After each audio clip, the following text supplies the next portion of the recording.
Começa agora mais um LGBT Talk e hoje a gente recebe Renato Morelli. É macho não, machona, né?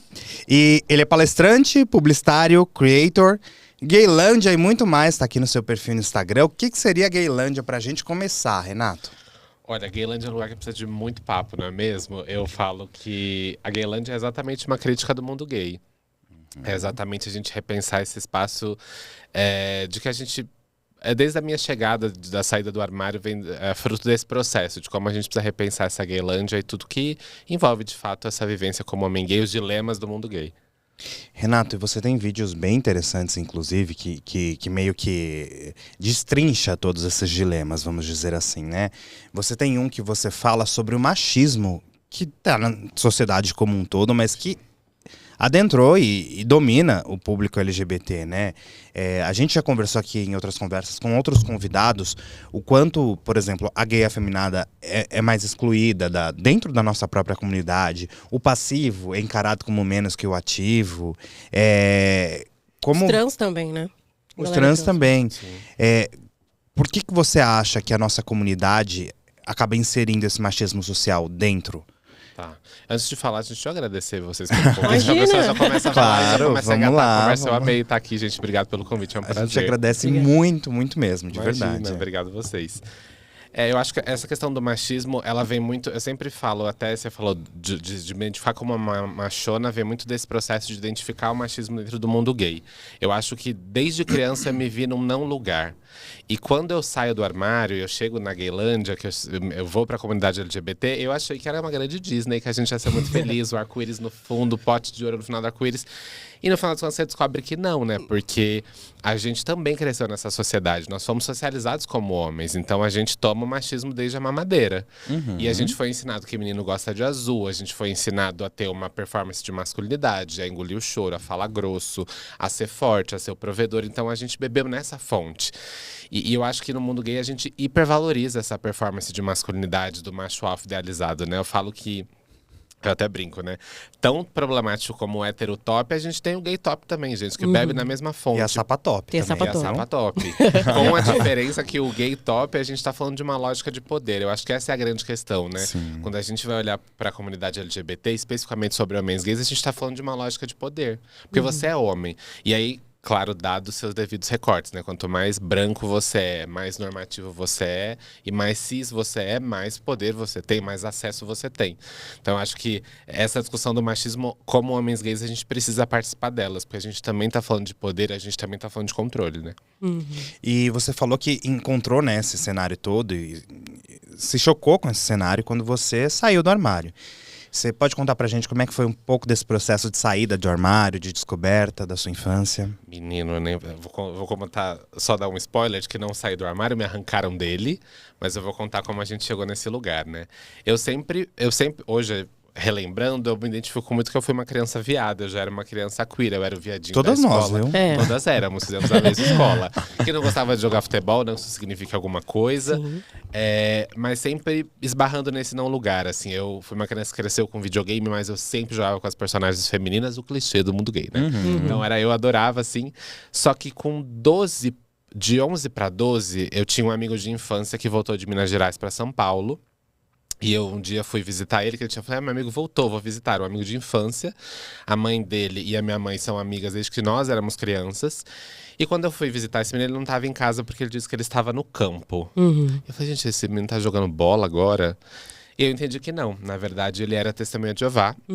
E eu me torno testemunha de Jeová. Eu vou pra igreja, graças a esse... Eu tinha um crush nesse amigo, gente. Também tinha esse rolê. Tinha isso aí. Crush do melhor amigo de infância hétero. Tinha que ir Vivi essa atrás. humilhação. Fui atrás da humilhação. A gente vai atrás. Vamos atrás. E depois da humilhação vem a ruína, mas a gente vai chegar nessa parte. O não Que eu já é- tenho, por que não me Por que não humilhar, me né? Exato, foi isso que eu fui fazer.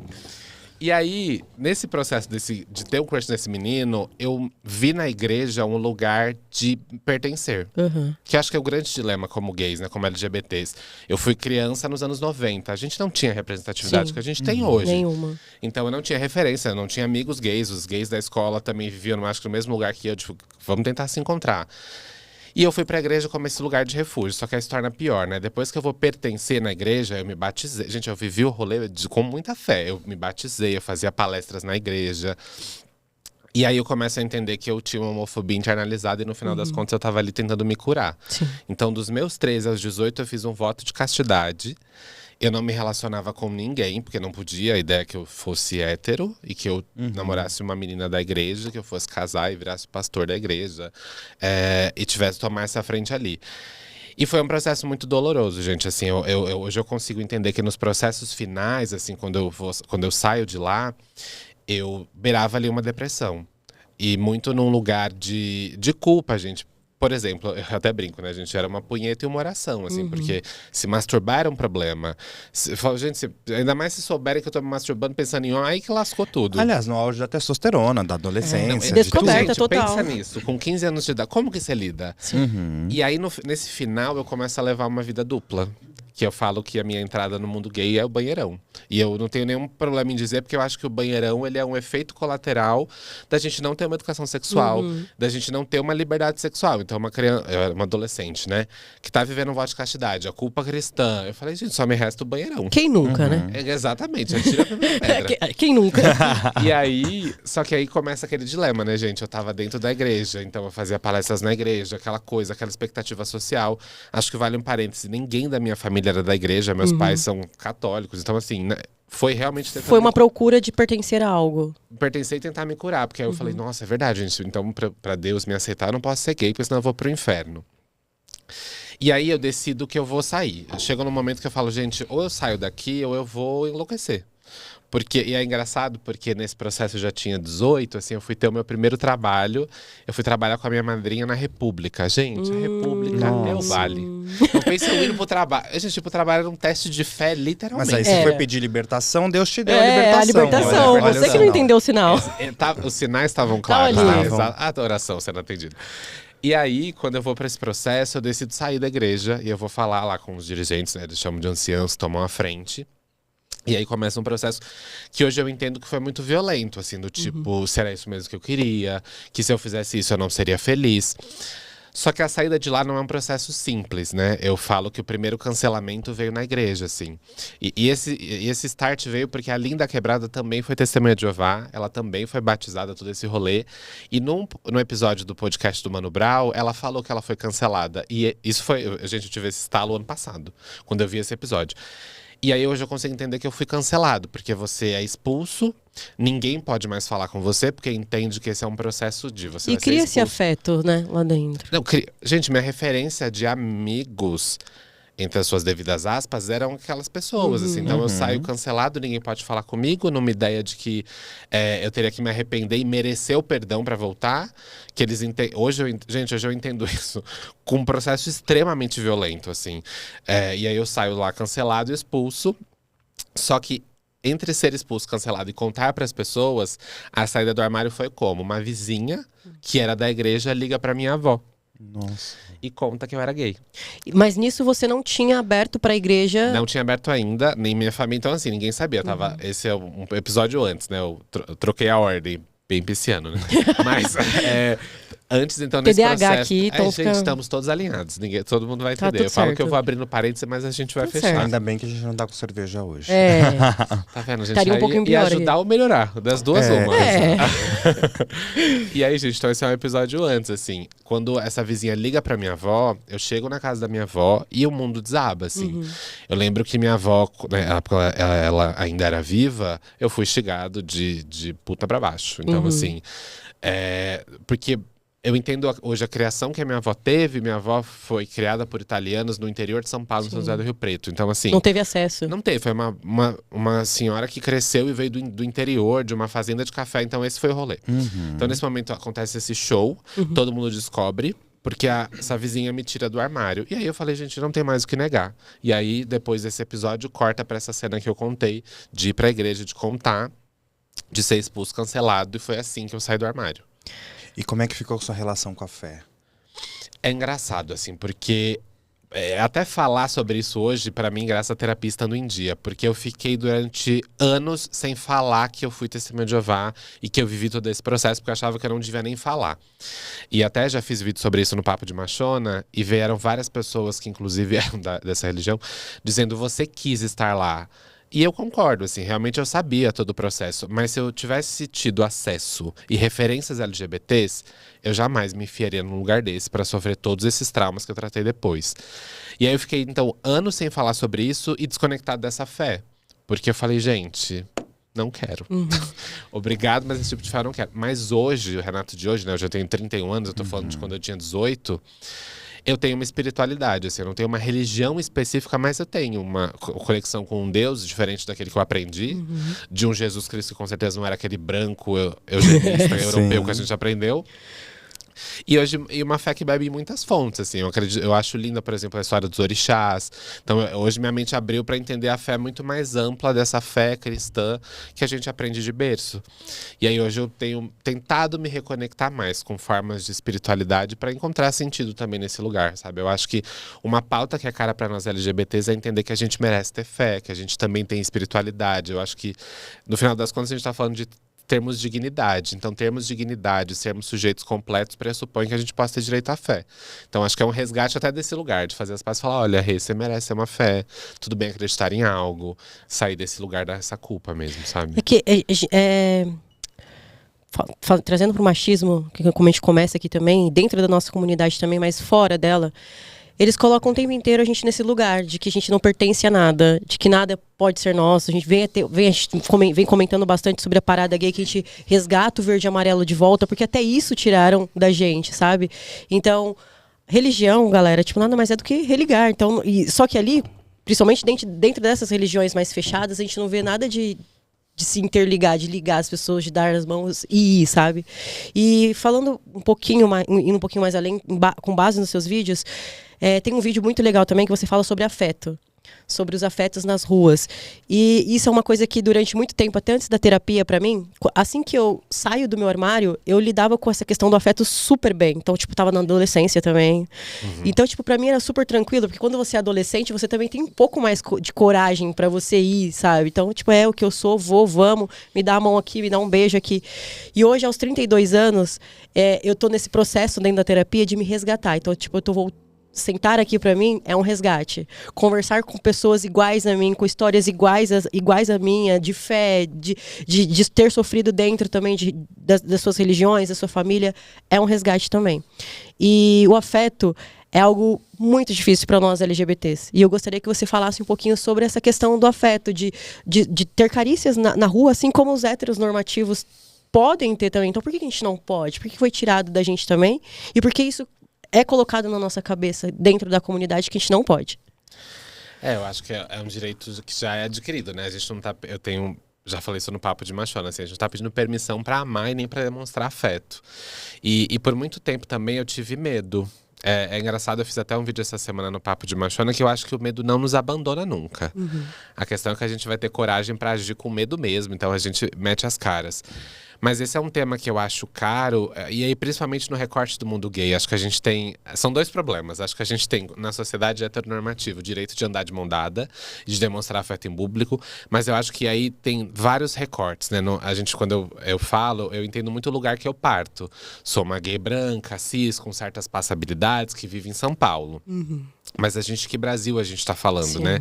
Quando a gente pensa em outros estados, quando a gente pensa que o acesso de demonstrar afeto em público também passa por um recorte de classe, porque você precisa ter acesso à segurança.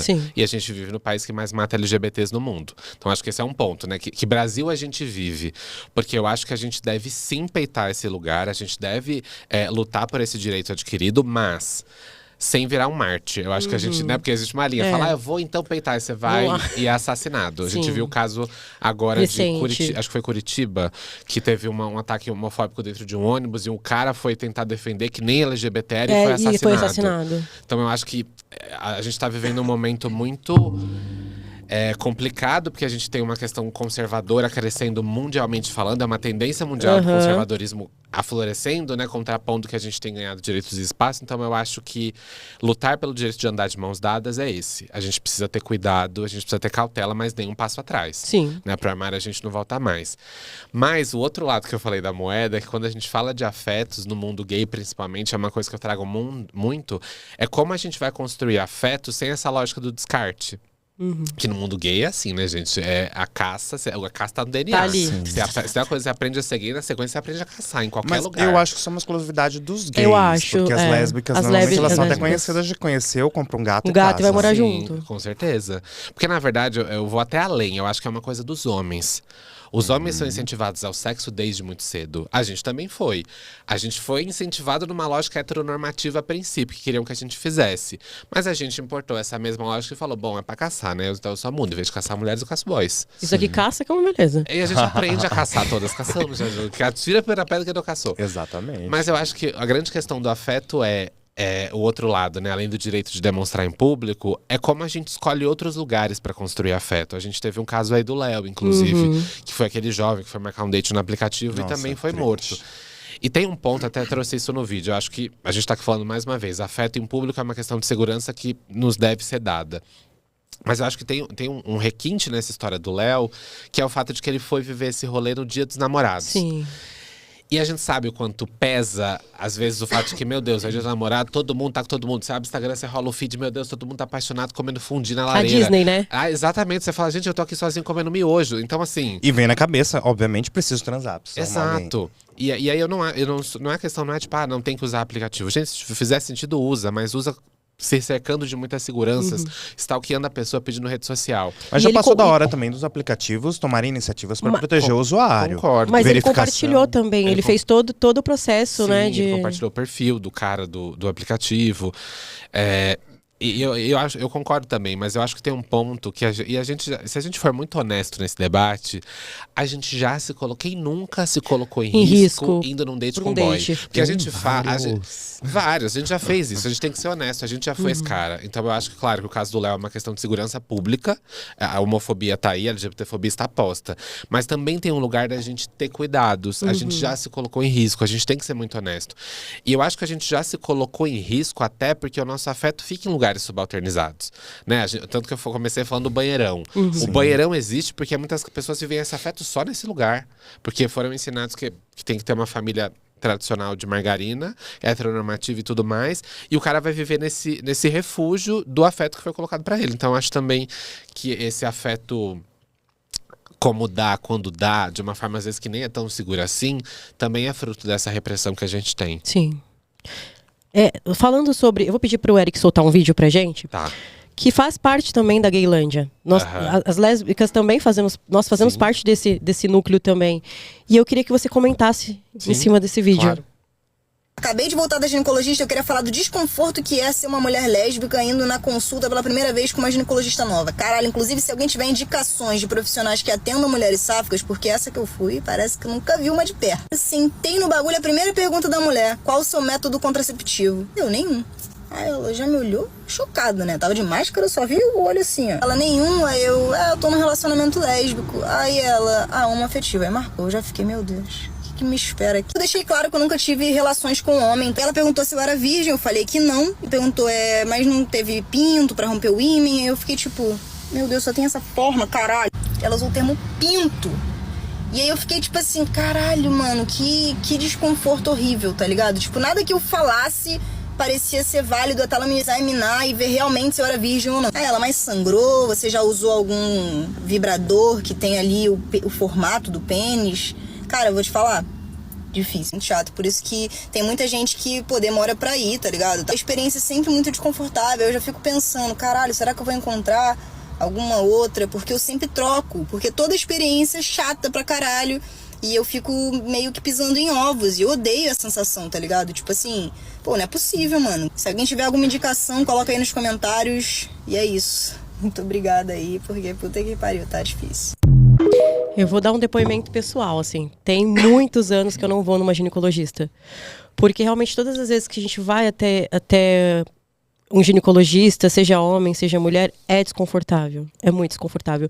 São perguntas como essas. E que, assim, é óbvio, você tá ali pra cuidar da sua saúde. A gente não tem que esconder nada de ninguém. Sim. Mas acho que são as perguntas. Será que se fosse pra uma pessoa hétero, uma mulher cis, as perguntas seriam as mesmas? Então eu queria que você discutisse um pouquinho também, trazendo pra gente, pras lésbicas também, sabe? O desconforto que é também. Não tem a questão do afeto também, que também é desconfortante, mas viver na sociedade em si. Sim. E lugares que a gente deveria pertencer e ser de boa e não é.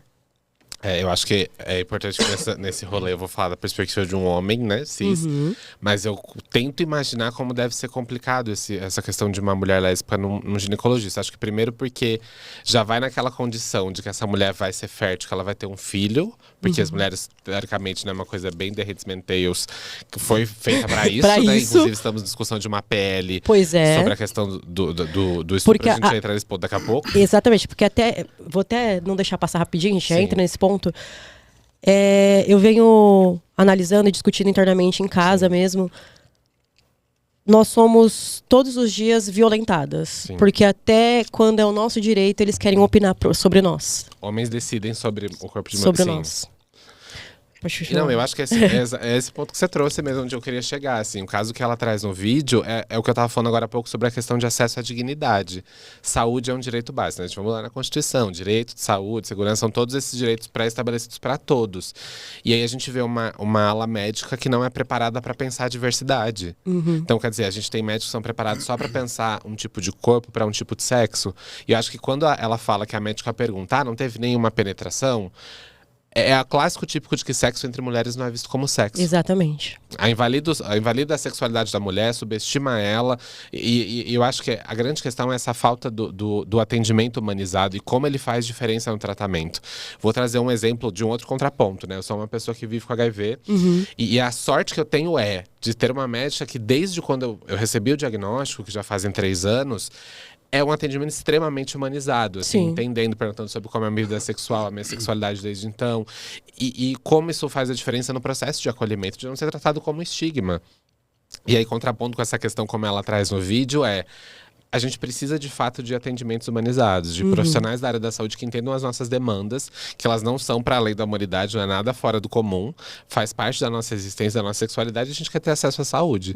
E que esses profissionais, sim, recai sobre eles a necessidade de entender que tratar de mulheres que transam com outras mulheres vai para além dessa lógica binária de homem e mulher para procriação e tudo mais. De pinto ou qualquer outra coisa, né? Exatamente, para além do pinto, exatamente. Ô, Renato, mas a sociedade, ela ataca a gente em vários pontos. Sim. Ela ataca a gente na rua, tanto que a gente estava falando anteriormente do afeto, que a gente vai buscar afeto Sim. em lugares escondidos.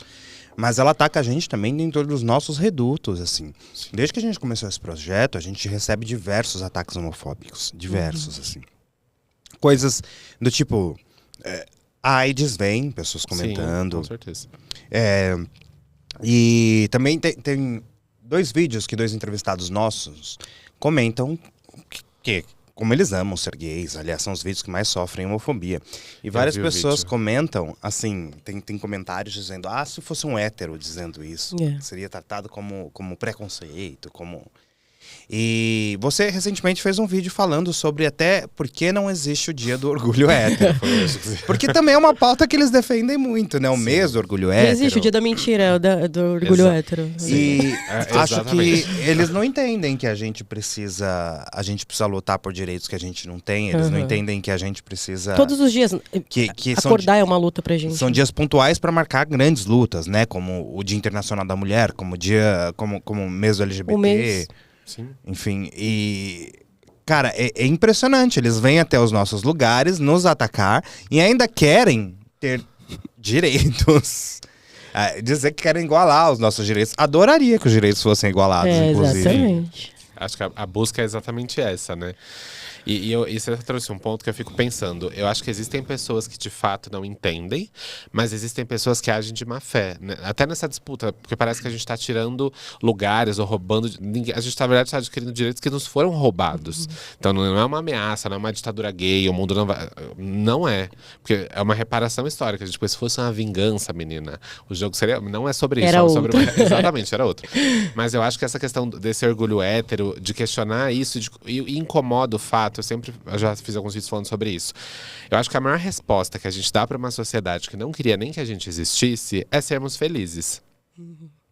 E eu acho que o que incomoda essas pessoas que atacam vocês nesse vídeo é exatamente isso. A gente tem um gay que vai numa rede social dizer que ele tem orgulho de ser quem ele é. E é por isso que a gente tem o mesmo orgulho, porque a gente tá resgatando, na verdade, a nossa criança queer que foi abandonada lá atrás. A gente vai resgatando os pedaços na estrada, porque disseram que a gente tinha que usar azul, que a gente tinha que gostar de luta, que a gente tinha que engolir o choro, que a gente tinha que ser macho. Então, a gente não podia dançar. Ah, mas não pode gostar de diva pop. E esses nãos vão roubando quem a gente é. Não pode brincar de boneca, cara. Exato. Começa na infância. Sim. E aí eu acho que, na verdade, o mês do orgulho LGBT, além de um mês muito voltado para uma reparação histórica e numa luta por direitos, é também um resgate das nossas próprias identidades que foram deixadas para trás. Então, na verdade, não existe um orgulho hétero, porque ninguém nunca foi privado de ser hétero. Nunca foi questionado. Ninguém falou, ai, que vergonha. Você nunca Ninguém teve apanha na vergonha. rua por ser hétero. Exato, você não sai com medo se você não sabe se você volta. Ou a preocupação de demonstrar afeto em público. Ou que sua expectativa de vida é de 35 Aliás, anos, como pra pessoas o argumento trans. que eles usam, inclusive, para rebater isso, né? Quando a gente fala que a gente é o país do mundo que mais mata LGBTs, não, mas o Brasil também é um país extremamente violento. Mas calma, você precisa pensar o mínimo para entender Sim. que o Brasil é um país violento. De fato, inegável. Mas essas pessoas que morrem na violência cotidiana, elas não morrem por serem quem elas são. A não ser os pretos, que são dizimados nas isso. periferias. Sim. E aí vem as mulheres trans, gays. Então, a gente é colocado nessa... Mas são questões de raça Sim, mesmo. sim. São Sim. questões de pessoas que morrem por serem quem são. serem quem são. Acho que essa é a grande diferença, né? A gente tá falando que LGBT são mortos, que eles vão atravessar a rua e passa um ônibus em cima deles. Não é isso, a gente tá falando de uma intencionalidade. E eu acho que essa questão até dessa discussão que todo mês de junho volta, né? Do tipo, mas por que a gente não tem o mês de orgulho hétero? A gente tá vendo que a comunidade LGBT tem avançado. Porque é muito bizarro, a gente for pensar, a gente vive no país que mais mata LGBTs, que há 15 anos é o país mais homotransfóbico do mundo. Mas a gente tem a maior parada do orgulho LGBT Exatamente. do mundo. Sim. E, aliás, nenhum prefeito, mesmo conservador, pode abrir mão. Não. O Nunes Até por uma não questão foi na econômica. parada. Exatamente, porque é o Sabe que segundo é isso, evento e que tá mais tudo traz bem. lucro para a cidade de São Paulo. Sim, Ponto. sim. O Nunes, extremamente conservador, evangélico, bolsonarista, não foi na parada, mas teve que investir milhões de reais na parada LGBT de São Paulo. Quer queira, quer não queira. Quer não queira. Então eu acho que é isso, né? Esses ataques que voltam é porque a gente tem ganhado espaço. Que a gente tem pessoas como a Erika Hilton, como deputada federal. Que a gente tem Simila Ra, à frente da Secretaria dos Direitos Humanos. A gente tá falando de mulheres trans em lugares de destaque. E porque a internet deu voz para muitos de nós. Sim. E eu acho que tem um ponto que deve incomodar demais, né? Eu sempre vou trazer um recorte aqui falando de mídia, né? Parte publicitária dele, mas acho que a TV também foi responsável por criar um imaginário coletivo nas pessoas. Quando a gente lembra, por exemplo, de Vera Verão, de Clodovil e de Lacraia, sempre ficava no campo do entretenimento. E claro que esses corpos tiveram extrema importância para abrir caminho para que a gente hoje pudesse correr. Não há dúvida. Mas a sociedade cresceu com a ideia de que a gente sempre seria gay caricata, que seria engraçada, Boba da corte. E a gente tem mostrado que a gente produz intelectualidade, que a gente tem LGBTs que são pensadores, que a gente tem LGBTs que produzem artigos científicos, que a gente São tem políticos. LGBTs que são políticos, que escrevem livros, Escritores. que criam mindset ou criam formas de pensar dentro da rede social, que fomentam essa possibilidade. Então a gente tem ocupado outros lugares, a gente tem contado outras histórias. E essa é a questão que incomoda. E eu acho que um ponto é que, mesmo com tudo isso, é uma coisa que semana passada eu tava na pré-estreia de Priscila, Rainha do Deserto. E eu saí desse espetáculo pensando como a comunidade LGBT entrega excelência. E é isso que a gente faz. Então a gente já não vai ser mais a gay pet, a gay chaveirinho, esses lugares que nos foram colocados de enfeite, de acessório. Não. A gente tá tomando o poder de contar a nossa história, de tomar a narrativa. E aí incomoda, porque a gente tá falando o quê? De que a gente não vai ter a mesma pessoa contando a história sempre. Que sempre foi o homem hétero, cis e branco, que deteve o poder, que contou a história como quis. E agora não. A gente conta as nossas próprias histórias. E eu acho que então esse ódio, esse hate que a gente vem é um efeito colateral de que a gente tá ocupando. E a gente não vai dar um passo atrás para armário, a gente não volta mais. Então é isso. Exatamente. Aproveitando, a gente pergunta para todas as pessoas, eu vou fazer essa pergunta para você também. Respondendo os haters, como é ser gay? Como é o mundo? Gente, eu acho que é uma das melhores formas de entender uma vida para além do padrão. Assim, como boa pessoa com lua e ascendente em aquário, eu adoro tudo aquilo que foge à norma. tudo aquilo que disseram que a gente fosse fazer. Então, ser gay é uma possibilidade de encontrar uma vida muito para além daquilo que foi dito que a gente seria. Eu acho que ser gay, se a gente for olhar para a raiz da palavra, a gente sabe que está ligado à felicidade, ao povo animado. Mas tem uma capacidade que não só falo como homem gay, mas dos LGBTs, que é ressignificar as coisas. Então, eu acho que a gente ressignifica quem a gente é. Acho que ser gay para mim é essa apropriação e resgatar quem eu fui. Teve uma vez a Linda Quebrada numa palestra que ela falou, que eu assisti, que ela não queria mais o amor que a sociedade diz que daria para ela. Que ela inventaria o próprio amor, que ela inventaria o próprio afeto. E eu acho que é isso. Eu acho que ser LGBT é a gente ressignificar o ódio, é entender que a gente vai criar a nossa forma de amar, que a gente vai ser resistência quando necessário e que a gente vai conseguir resgatar tudo que disseram que a gente não poderia ser. Então eu acho que pro Renato hoje ser gay é exatamente isso, é resgatar esse Renato que eu fui. Eu não quero o lugar do macho, que pra mim ele nunca me serviu e eu nunca quis estar nesse lugar. Eu acho que essa autoafirmação como machona é de fato hackear o sistema e entender um lugar que, bom, aqui me cabe. Porque esse macho que foi colocado eu não vou ser. Mas dentro dessas possibilidades tu quer ser homem, ser gay com as suas muitas possibilidades de ser me interessa muito mais, sabe? E que muitas vezes usaram a palavra machona como forma pejorativa, sim, sabe? E sim, não só com os homens, com os gays homens, mas com a gente mesmo. E hoje em dia, quando falam, machona, eu falo, eu sou um machinho mesmo. Com muito sim, orgulho, sabe? Então é ocupar os espaços, se apropriar do que é seu, é a sua personalidade. Acho que ser gay, você resumiu tudo, é isso, sabe? Não é só o mundo feliz, mas toda a responsabilidade sim, que você traz com você. Tem pessoas te assistindo, que tá se inspirando em você, tem livros publicados, tem palestras, então ser gay é tudo isso, sabe? Sim. É sair da caixinha que eles acharam que a gente ia estar preso ali dentro. E eu acho que tem um ponto também, que é a construção de uma trajetória, não é simples, né? Claro que eu tô falando em 5 minutos, para nossa, como é fácil ser esse resgate. É um processo de se autoafirmar, né? Eu acho que a gente vai criando essas ferramentas para lidar. E essa autoafirmação é fruto desse processo, de ir se limpando de tudo isso, sim, né? Hoje eu falo com esse orgulho de ser quem eu sou, mas foram anos me limpando daquela culpa do pecado, sabe? Sim. Foi um processo para chegar até aqui, de bater no peito e falar, hoje eu sou quem eu sou. E eu acho que tem um ponto também nessa história de ter orgulho de ser quem eu sou como gay, que é o apoio dos meus pais, assim. Eu sei o quanto essa é uma exceção no mundo. Temos LGBT que são expulsos de casa. E eu tenho uma relação com meus pais muito aberta, assim, a ponto de quando, sei lá, tô ficando com o boy, tô vivendo experiências que eu nunca vivi. Eu tenho esse tipo de abertura pra falar sobre tudo com meus pais. Pra assim. Eles foi tranquilo? Muito. A única questão que pegou a minha mãe era o medo da minha segurança. Mas em todo momento, assim, até mesmo principalmente na questão do HIV, foi um dos momentos mais bonitos que eu tive uma segunda saída do armário, né? E eu tive uma conversa muito simbólica com a minha mãe. E ela falou, tamo junto pro que deve é. E é isso, assim. Então eu acho que ter o apoio dos meus pais me dá essa coragem de falar, gente, se eu tenho apoio dos meus pais, eu quero mais que todo mundo se lasque, porque eu tô pouco importando o que vão pensar. Eu tenho o apoio da minha família, é o que me importa. E eu sei que isso é uma exceção, mas pra mim isso é um valor muito importante, assim. Eu enxergo hoje essa relação que eu tenho com os meus pais foi fruto também de me letrando politicamente, que foi uma música que não foi do nada, foi um processo também, né? Quando eu saio da igreja, eu não tinha essa consciência política que eu tinha hoje, né? Então foi um processo pra chegar até aqui, pra me letrar, pra me educar, pra ainda melhorar essa relação com os meus pais de parceria, de tamo junto pro que deve é mesmo, sabe? Até porque a igreja, assim, ela tenta nos manter num projeto de alienação, né? Sim. É interessante pra eles que a gente se mantenha nesse projeto. Sim. Aliás, pra sociedade hétero como um todo. O que eles querem é encaixar a gente numa caixinha onde a gente faça como eles. Sim. Se case num casamento fadado ao fracasso, não saia desse casamento, tenha filhos e traia a mulher, traia suas esposas com outro gay. E assim, não sou gay, porque eu tô pegando pelas costas. Falando você trazendo isso, falando da pele, que eu acho que é muito importante a gente trazer ela aqui. Sim. Eu vi um comentário muito interessante, assim, né? Dizendo exatamente sobre isso. As pessoas que estão ali votando a favor dessa pele são as mesmas pessoas, a sua maioria, e pra mim eu acredito que são as mesmas pessoas, então eu vou dizer assim, não vou florir nada. Sim. Que trai as suas mulheres, engravida as suas amantes e pede pra que elas abortem. E aí elas estão sentadas ali julgando o corpo de uma outra mulher, que muitas vezes foi abusada. Muitas das vezes elas foram abusadas. E mesmo que não fossem, eu acho que a gente tem um direito de opinar sobre quer dar continuidade ou não, sabe?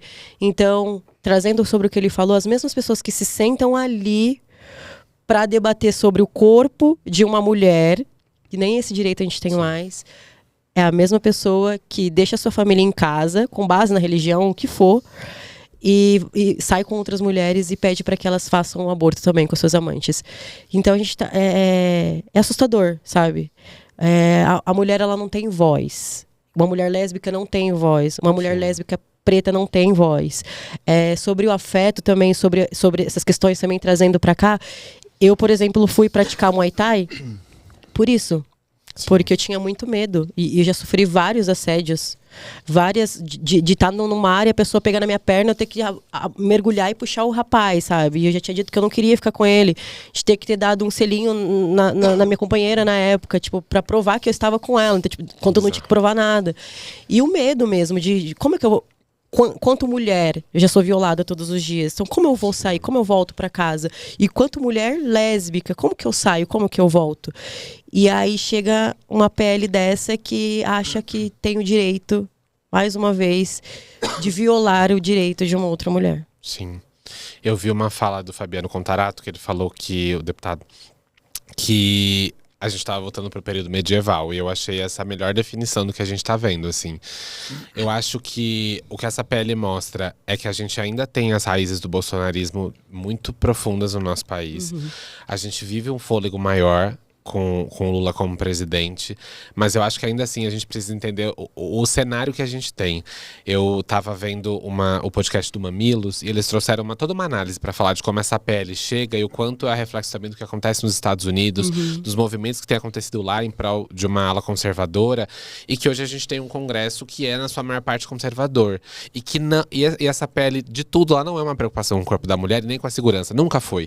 Porque fica primeiro que a gente tem um país alarmante quando a gente olha o número de estupros. Quando a gente vai olhar para abuso infantil, a gente sabe que a maior parte dos abusadores de crianças e adolescentes no Brasil são ou os pais, os parentes ou amigos próximos da família.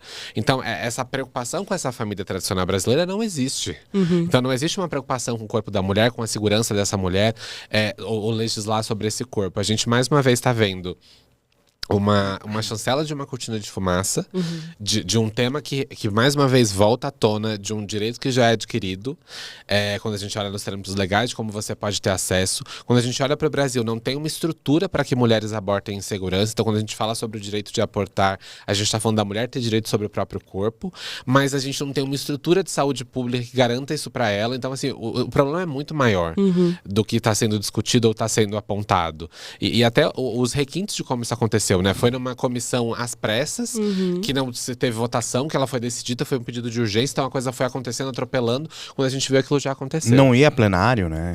Exato, então foi um processo da forma como a gente sabe que acontece, e eu acho que isso reforça pra gente mais uma vez a necessidade de a gente entender, e eu acho que a gente tem um fator cultural no Brasil, né?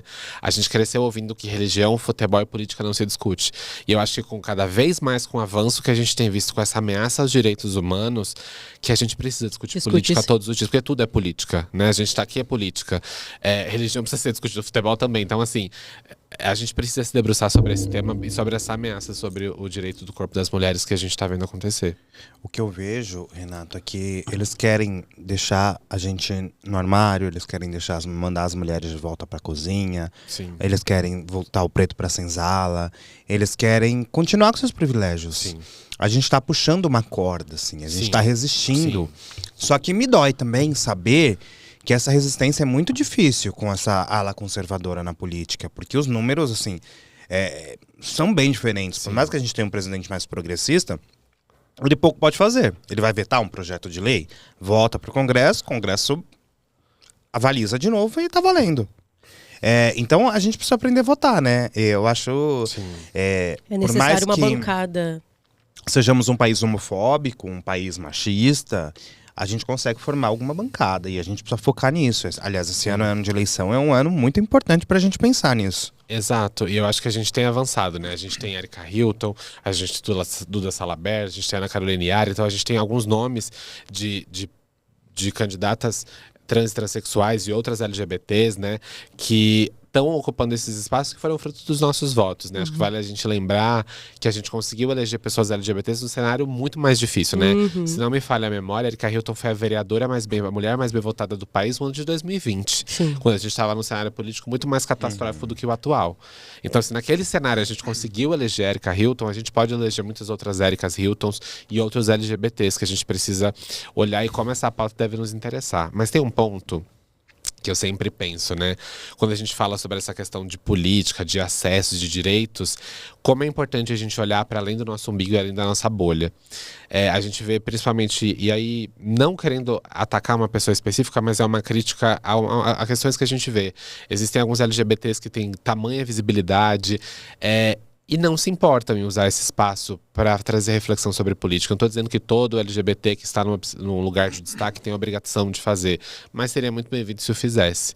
Porque quando a gente não entende a importância dessa pauta, porque ela não nos atravessa, porque a gente está num recorte de classe, que eu não sofro homofobia na rua, eu não pego ônibus, eu não me preocupo com isso. Fala, nossa, homofobia, o Brasil é o país mais LGBTfóbico do mundo, eu não acho. Mas um dia ela chega na gente, você pode ter certeza. Não, exato, mas o que eu quero dizer é que é isso. Então a gente precisa olhar para as nossas bolhas além do recorte de classe.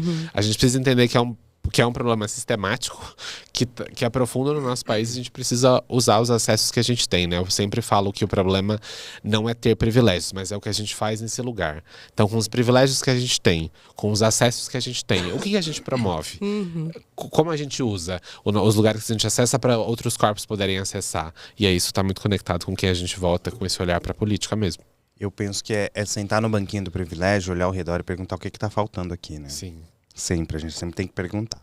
E você, além de levantar uma bandeira LGBT, você é uma pessoa que vive com HIV. Sim. E você levanta essa bandeira também. Sim. Primeiro eu queria que você dissesse pra gente como na sociedade você sofre algum tipo de preconceito com isso, até por levantar essa bandeira, e como é que foi receber esse diagnóstico? Vamos lá. Foi um processo, assim, eu vou contar a história porque eu acho que é uma questão de utilidade pública, assim. Eu descobri a minha questão do HIV no oftalmo, mas eu vou explicar como isso aconteceu. Foi muito curioso, louco, né? Foi a muito gente não louco, imagina. Assim. Foi trágico, mas foi muito louco. Eu sou uma pessoa que tem miopia e astigmatismo, até aí tudo bem. E no ano de 2020 eu começo a sentir uma dificuldade no olho direito. Começa a aparecer muitas manchas no meu olho. E até então, quem tem astigmatismo sabe que manchas fazem parte do rolê. Só que começou a aparecer muito, assim, eu comecei a sentir muita dificuldade. Fui numa oftalma que ela mal me atendeu e ela pediu pra fazer os mesmos exames e não tinha um diagnóstico. Eu falei, gente, mas eu tô vendo essas manchas no meu olho, assim, então era uma questão, beleza. E aí uma ex-chefe minha naquela época me indicou um hospital. Peguei o primeiro oftalmo que tinha, que eu acho que nada na vida é por acaso, que é o Dr. Bruno, inclusive. E fui nele, e quando eu sentei, ele olhou meu olho, ele falou, Renato, a sua visão do olho direito tá parecendo de um homem de 70 anos. E você Nossa. só tem, na época eu preciso de humanas, tinha 27. Eu vou fazer a conta, 4 anos atrás. E aí ele falou, você já fez o exame de sangue? Aí eu falei, não, porque eu tô no oftalmo, né? Aí eu pensei, não. Aí ele falou, a gente tem 4 possibilidades, ou 3. Ou você tem uma questão com hepatite, ou é sífilis, ou é HIV. Nesse momento, o meu chão se abriu, eu entrei no estado de negação. Falei, imagina, não pode ser isso. Fui fazer o exame, fiz o exame, deu positivo. Quando eu peguei esse diagnóstico, eu não contei pra ninguém. E voltei pro meu médico. E aí ele... mas teve um detalhe nessa história, né? Eu fiz o exame, é aquela tipo caso. Eu peguei todos os exames da batida, menos o teste pro HIV. Eu liguei pro laboratório e falei, olha, eu peguei os meus exames, né? Porque você pega no site. Ele falou, você precisa voltar aqui pra refazer porque deu um problema no laboratório. Falei, óbvio que não deu um problema. Ele precisava fazer... Ali eu já entendi. Eu falei, beleza. Fui lá, refiz o exame e deu realmente reagente pro HIV. Volto pro meu médico. E eu não... E é bizarro dizer isso. Eu não levei pra ele o teste de HIV. Eu levei os outros exames. Eu falei, esse aqui não saiu ainda. E ele olhou e falou, Renato, você tem uma sífilis nível 3 e você precisa ser internado, tipo, amanhã. Eita. E aí eu fui internado durante 15 dias. E quando eu entro no hospital, eu faço de novo um teste de HIV. E aí eu tava dentro do hospital, não tinha como eu fugir. E aí a minha médica falou, realmente, Renato, você é uma pessoa que vive HIV. E foi muito louco dizer. Hoje eu tenho um olhar muito diferente pra minha saúde, assim, porque essa sífilis nível 3 me gerou uma meningite, foi ela que tava afetando meu olho. Então eu fiquei internado pra fazer um tratamento contra uma meningite, contra a sífilis, e graças às deusas eu recuperei toda a visão. Eu tive perca de 2 linhas muito pequenas de visão do olho direito, e o tratamento conseguiu reverter todo o quadro. E aí é nesse cenário que eu me descubro uma pessoa vivendo com HIV. Só que esses 15 dias no hospital, pra mim, eu falo que foi ali um processo de renascer de fato. Porque eu esbarrei em toda aquela culpa cristã da igreja de novo. Porque eu falei, caralho, Renato, além de ser viado, agora eu vivo com HIV. Agora eu fui pra ser a escória da humanidade. E aquelas palavras marcaram, né? Elas voltam. Muito. Esses 15 dias foram muito transformadores pra mim entender que eu preciso fazer alguma coisa com isso. Eu lembro que minha mãe chega no dia do hospital. Nessa época o Papo de Machona já existia. Tô falando de 2021. E aí eu contei pra minha mãe, eu tive aquela conversa que eu falei agora há pouco, que minha mãe é uma pessoa muito incrível, assim. E minha mãe, é engraçado, só um parênteses, né? Minha mãe viveu com hips na Praça da Sé. Meu nome é Renato por conta do Renato Russo. E aí minha mãe, ela tem essa conversa comigo que ela fala, a gente tá junto pro que der e vier. E aí eu virei pra ela e falei, então eu preciso te dizer que eu preciso fazer um vídeo sobre isso. Renato, pelo amor de Deus, você vai se expor. Eu falei, eu preciso, porque não faz sentido. Eu já vivi dentro de um armário, eu não vou viver em outro. E eu acho que aqui cabe um parêntese, né? Abrir a sua sorologia para o mundo é uma decisão unilateral. A garantia de que essa sorologia seja respeitada, ela é individual, garantida. Então eu, Renato, na autonomia do meu direito, decidi abrir para o mundo como processo de ajudar outras pessoas. E aí eu saio do hospital. E 15 dias depois, isso eu saio em abril, maio de 21, eu faço um vídeo no Papo de Machona, em que eu falo publicamente que eu preciso sair de um segundo armário e que a partir de então eu sou uma pessoa que vive com HIV. Postar esse vídeo pra mim foi um processo de medo, porque eu falei, é agora que a gente vai entender como essa comunidade do Instagram funciona, assim. E eu não recebi um comentário de ódio. Nossa, que incrível. E assim, isso foi muito louco. Eu recebi todo o apoio dos seguidores do Papo de Machona e eu sempre entendi ali um lugar como usar o Papo de Machona como um canal para que as pessoas sejam confortáveis sendo quem elas são. E eu fiz muitas pazes comigo nesse processo, né? Eu tô contando de forma resumida, mas, por exemplo, a primeira vez que eu fui transar após diagnóstico, para mim foi muito difícil. Porque você entra num processo de culpa, você acha que o seu tesão é um problema, que você não tem o direito de gozar, que você vai pro inferno. E tem um parêntese muito louco também, que aí foi uma elaboração de terapia, né? Testemunhas de Jeová não doam sangue. Que eles entendem que o sangue é um negócio sagrado. E até meu terapeuta disse, ele falou, Renato, que curioso, né? 10 anos depois, você se vê de frente com uma questão do sangue, sendo uma pessoa que vive com HIV. E aí isso me deu mais força pra dizer, é agora que eu vou usar isso. E eu acho que tem uma estratégia de guerra, né? Eu vou usar pra mim antes que a sociedade use contra mim. Então, se a sociedade seja sorofóbica comigo e acha que isso é um problema, eu estou dizendo, eu sou uma pessoa que vive com HIV, isso não é um problema pra mim, e vocês encontrem outra forma de me atacar, porque viadinho já não cola mais, e que eu sou uma pessoa que vive com HIV também não. Então, vocês sejam muito criativos, isso pra mim não é um problema. E isso daqui não vai me atacar. E eu acho que é sobre esse lugar, assim, ser uma pessoa que vive com HIV hoje, a gente tem a mesma expectativa de vida, a gente tem a mesma qualidade de vida, e a gente não vive mais aquele terror que a gente viu na série Pose, quando a gente tem o surto da AIDS no mundo, não existia recurso, não existia tratamento. Hoje, graças ao SUS, a gente tem acesso ao tratamento, a gente tem uma qualidade de vida. E que é referência. Exato. E eu acho importante, isso que você falou é genial, porque assim, se eu não me vejo, eu não me imagino. E eu acho que a ideia de assumir publicamente que eu sou uma pessoa que vive com HIV é para que outras pessoas se vejam e falam, eu também posso ter qualidade de vida. Eu também posso ser feliz. Eu acho que a melhor resposta é essa. Ser quem somos com felicidade, dizendo, isso não é um problema. Eu tenho o direito de gozar. Eu tenho o direito do meu tesão. Eu tenho a autonomia do meu corpo. E a gente tá aqui pra isso. É a tal da representatividade que a gente tanto falou, né? sim. Que a gente cresceu quando criança e não vimos gays na TV fazendo coisas importantes. Exato. Coisas que eram... além desse papel de chacota, né? Sim. E você, inclusive, também... Aliás, você fala sobre muita coisa interessante. Eita, como habla, né, menino? Não, Mas a gente gosta, vambora. você falou até sobre... tem um vídeo também recente, que é sobre não se encaixar nesse papel que a sociedade coloca pra gente, né? Sim. Queria que você falasse um pouco mais sobre isso.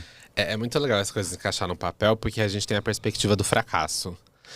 E parece que se a gente não segue essa norma que a sociedade colocou, a gente tá fracassando. Mas pra mim, a perspectiva do fracasso ela é ao contrário. Se eu tenho que seguir um papel e abrir mão de quem eu sou, eu tô fracassando muito mais, porque eu tô sendo só um personagem que queriam que eu fosse. Então eu acho que essa questão de não se encaixar, a gente vai entendendo que a gente não precisa. E claro, gente, mais uma vez, eu tô falando uma coisa assim, parece que é super simples. Falar, ele tá ali falando que não vai se encaixar, menino, olha que fácil. Não, não é. Porque pertencer é uma questão, né? A gente quer pertencer, a gente quer ter laços. A gente tenta o tempo todo, Faz parte né? do ser humano. Nós somos sociáveis, exato. Então a gente precisa ter um grupo. Mas eu acho que é entender que a gente não precisa seguir esse protocolo que foi dito de carreira, de formato de família, de aos 30 anos estar com a vida resolvida, com 2 filhos e um cachorro. Margarina. Mas que não vai estar, gente. Não, E também não tá. funcionou pra ninguém, vamos ser bem Exato. sinceros. E o que é ter a vida resolvida aos 30, né? Que sucesso é esse? Que régua é essa? Aliás, que o que é mede? ter a vida resolvida? Porque ninguém tem a vida perfeita. Exato. E a vida gente. pode recomeçar com vários, 30, 40, 40, 50, 50, a gente tá, eu tava falando sobre isso hoje com um amigo, né? O envelhecer mudou, então a pessoa de 30 hoje é bem diferente da referência dos Muito. nossos pais. Assim como a pessoa de 50 hoje é muito diferente da época de 50 da nossa avó. Então acho que tudo mudou. E aí eu penso, quanto mais a gente se apropria de quem a gente é e de fazer as pazes com a nossa própria história, mais a gente entende que talvez a gente tenha fracassado do ponto de vista do que a sociedade esperava. Mas a gente não fracassou, sendo quem a gente é, com liberdade, escolhendo quem a gente quer ser, tendo essa força para ser quem a gente quiser ser. E aí eu acho que cabe uma questão, né? Que é a gente, por isso que eu trago muito no Papo de Machona sobre, eu defendo muito essa questão da liberdade de ser quem você quiser ser, e essa é uma discussão que não é muito confortável, principalmente no mundo gay. A gente sabe que existe uma hipervalorização de uma performance de masculinidade, existe uma pressão estética gigantesca pra você ser ou com o corpo ideal, com a pele perfeita, com o físico perfeito, Com a rola Principalmente- gigante. com a rola Principalmente gigante. entre homens, eu percebo muito isso. Exato. E não pode envelhecer também, porque senão você vira uma maricona, e envelhecer também não pode. E aí é nesse cenário que essas discussões precisam ser muito necessárias, né? A gente precisa construir um lugar que seja confortável para todo mundo ser quem se é, que é o lugar que a gente ainda não tem. Então acho que uma questão quando a gente pensa ser confortável e não seguir padrões, a gente também precisa repensar o nosso quintalzinho para ele ser um pouco mais confortável. Sim. E aí, falando nisso, né, em debater esses assuntos que são importantes também para nossa comunidade, como é que surge o Papo de Machona? Ele é fruto muito dessa história, assim, que eu contei pra vocês. Eu acho que, como eu falei, eu sempre me vi num não lugar. Quando eu era criança viada, que não gostava de jogar futebol na escola, ia jogar vôlei com as meninas. E era engraçado, assim, porque você joga na outra quadra, né? Que é a quadra feia, zoada. Coloca você lá no- cheia de mato, cheia de buracos. Nossa, pior que é verdade. Joga Sempre aí. a quadra Era a quadra aleatória, premium o da escola cantinho. pública, gente, é do Era só futebol. pros meninos. São dos Era machos. isso, então eu ia jogar no quintalzinho que sobrava, então eu me via num não lugar. Quando eu vou pra igreja, eu também me via num não lugar. Quando eu saio do armário e vou pra comunidade LGBT, eu também não me encaixava nesse lugar que era esperado dessa hipervalorização gay, né? Até por uma questão de performance de masculinidade, de gostar de pintar unha, de usar saia, usar vestido. Pra mim não é uma questão. Usar pronomes femininos, embora eu não me identifique como uma pessoa não binária, né? Me identifique como um gay cis, mas ser chamado no feminino pra mim não é uma ofensa. Então, transitar nesses lugares me gerou um pouco de um não lugar. E aí, em 2019, eu me inscrevi no Embaixadores, que é um programa da Todes. A Todes, ela é uma ONG no Brasil que ela visa multiplicar vários projetos de impacto social. E aí a gente teve 6 meses de formação com vários LGBTs do país. Nós éramos em 47, se não me falha a memória, de pessoas LGBTs de várias partes. Aí a gente teve 6 meses de formação com oficinas sobre gênero, sobre sexualidade. É quase uma escola pra ser gay. Uma escola pra ser LGBT, se eu gosto de fazer Olha, não X-Men. falar isso que os bolsonaristas É. vão usar esse Exatamente. recorte e Não dizer que fala já Já isso. pensou? É influenciadora de... Pois é. Mas então, eram 6 meses de preparação para estudar sobre política, gênero e sexualidade. E foi um divisor de águas na minha vida. Porque é ali que eu vou começar a me letrar, eu vou ler livros sobre temática LGBT. E é engraçado porque é nesse ano que eu vou me entender como homem. Porque até então eu não me entendia como homem, né? Porque diziam que ser viado é quase uma subespécie, né? Então... aí a gente tem uma atividade nesse momento, esse é o momento que nasce Papo de Machona. A gente vai para uma atividade no final nesse processo, então a gente tem 5 meses de aulas remotas e a gente tem um encontro no final para selar esse processo. E no final a gente tem que produzir um projeto de impacto social. E o projeto na época não era Papo de Machona. Mas a gente teve essa oficina, que era um rolê, era um momento para a gente abrir o coração e contar como foi para a gente viver esse processo. E várias pessoas, principalmente pessoas trans, trazem as vivências desse rolê. Uma delas fala, inclusive, que pensou em se suicidar no processo. E eu não consigo falar nada nesse rolê além de chorar. E é ali que eu vou entender que eu sou um homem, gay, cis, branco, com muitos privilégios. E ali eu pensei, eu preciso fazer alguma coisa nesse lugar. E aí, saindo disso, era meados de outubro, eu começo a ler livros sobre masculinidade. E eu começo a estudar, e podia ser um livro fácil, né? Eu começo a estudar por Pierre Bourdieu. Podia ser uma coisa mais fácil? Podia, mas tudo bem. Eu lembro que foi o primeiro livro que eu li e foi muito difícil pra mim, porque eram muitos termos técnicos, termos de estudos acadêmicos voltados pra gênero e sexualidade. Eu não entendia, mas eu comecei a… Gente, eu mergulhei nesse rolê.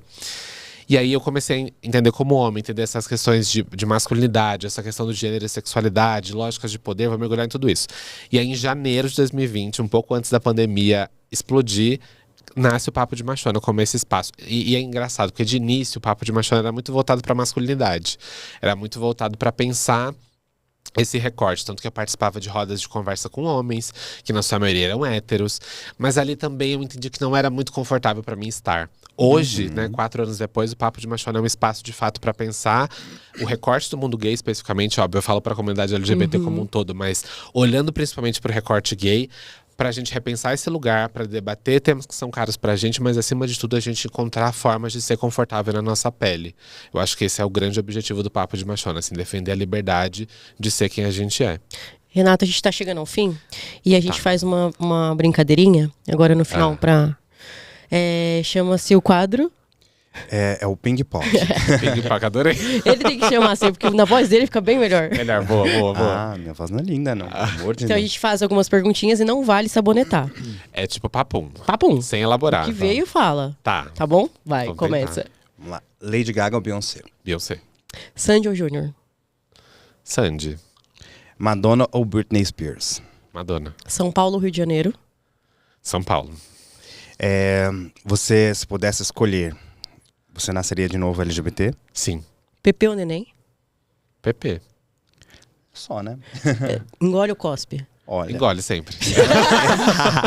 ela quer deixar mais safadinho, você vê, né? Sim, eu já tava Vai pro lado agora que a gente vai pro lado 18 mais. escorpiano agora, exatamente, vamos. Gostei. Engole, é uma boa. É uma boa. Ajoelhado, de já- pé. Porque a gente ajoelha pra orar, né? Que eu mudei o Ué. ajoelhar. Eu mudei, ressignifiquei o ajoelhar. Mudou, Antes eu ajoelhava, mudou. hoje a gente olha pra mais coisas, mais possibilidades. Eu falo, Quando? eu sou uma pessoa que vive de joelhos. Muita fé, né, amiga? Muita fé. Muita fé. A fé é a Muita coisa fé. que move, gente. E, Renato, queria aproveitar esses minutos finais. Ai, opa, bati. Tô nervoso. Falou ajoelhado. Falou ajoelhado, tô que mexe com o imaginando imaginário.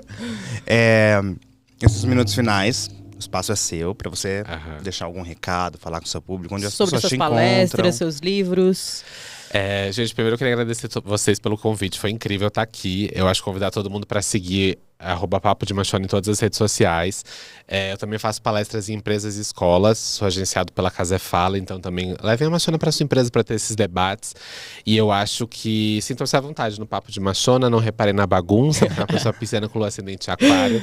Mas eu acho tá importante. tudo muito organizadinho. É que eu sou peixe na casa de touro, aí tem a coisa de terra, entendeu? Mas eu acho que é muito legal a gente ter esses espaços para refletir, para poder contar as nossas histórias, para poder dizer que a gente está repensando o mundo que a gente idealiza, que a gente está produzindo intelectualidade, que a gente entrega excelência. Então acho que é um pouco sobre tudo isso. E eu amei estar aqui com vocês, foi uma delícia. Amamos também. A gente agradece muito, você é bem-vindo de volta quando quiser. Obrigado. E agora eu vou encerrar, né? Muito obrigado a você que nos acompanhou até aqui. Até o próximo LGBT, que a gente recebe Ana Carolina Apocalipse. Não se esqueça de se inscrever nas nossas redes sociais, Instagram, TikTok, YouTube, a gente tá em tudo. Até o próximo. Beijo.